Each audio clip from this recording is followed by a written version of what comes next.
credit too. Give the superstars a lot of credit. Hey, boys.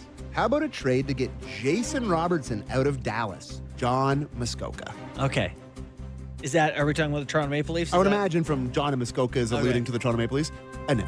Would they want Nick Robertson in return? I don't think I want bigger Nick. Well, you'd take it over current Nick. I would. I would, but I Didn't just... Jason score 50? He did score 50. I think he scored 50. Yeah.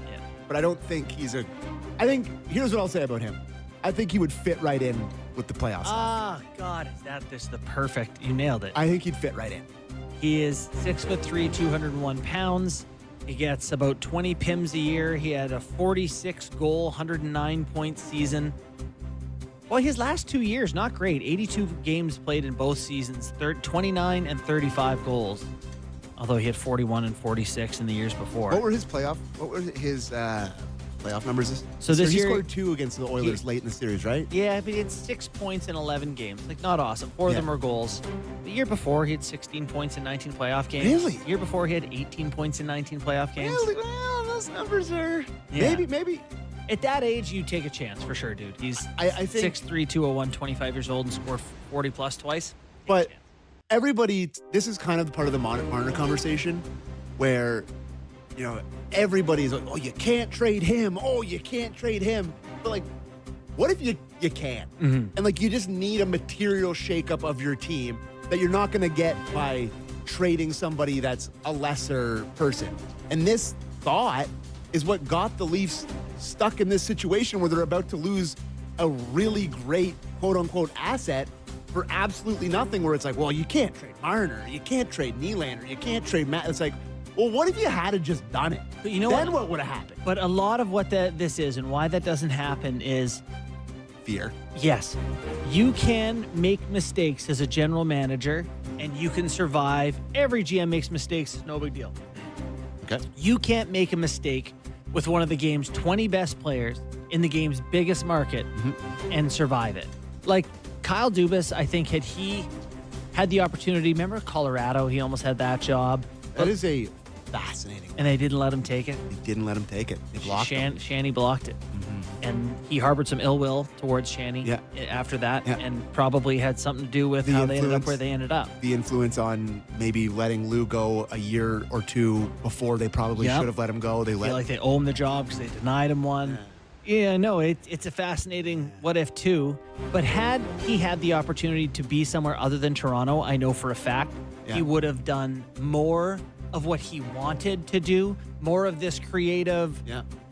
Let's try 5 forwards on the ice at the same time, 5-on-5. Let's try. Like, he wanted to do different things. Total hockey? But here, no, not that. But here, he knew that it was just, you can't survive it. The media noise is too much. My point with that is, you don't want to take the risk here in Toronto. Here, GMs don't, even if they should have. Were you shocked how close the Hart Trophy was between Hellebuck and Draisaitl, Bordy, from a nameless texter? Super shocked. In fact, no disrespect to Connor Hellebuck because he had an awesome year. But, Steve Valiquette has a lot of numbers that talks about about Hellebuck. And Hellebuck had a great season, but he didn't overperform his situation. In fact, he mildly underperformed the spot they put him in. So I didn't think that was a Hart Trophy season. I think I voted for either McKinnon Draisaitl or Draisaitl McKinnon, 1-2. I forget the order. I have to. It's out there. I would have gone Draisaitl. I think I did. Just quickly, I think we got to go here soon. But Draisaitl, again, in a story of Sammy McKee being a bozo.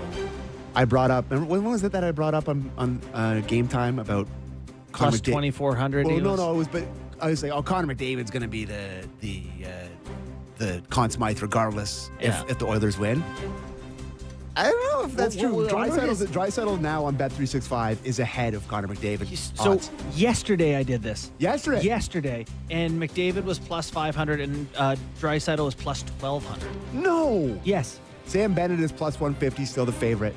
Leon Draisaitl plus 250. He was plus 1,200 yesterday. Well, I guess when you score the most overtime goals in the history of a playoff run, you may win the MVP trophy of that said playoff run. All right. Well, thanks for joining me today. My Filling pleasure, in Justin. the Kipper seat. Big thanks to Shayna Goldman for her time. Thanks to the Panthers and Oilers, the gift that keeps on giving. And we will see you all on Monday.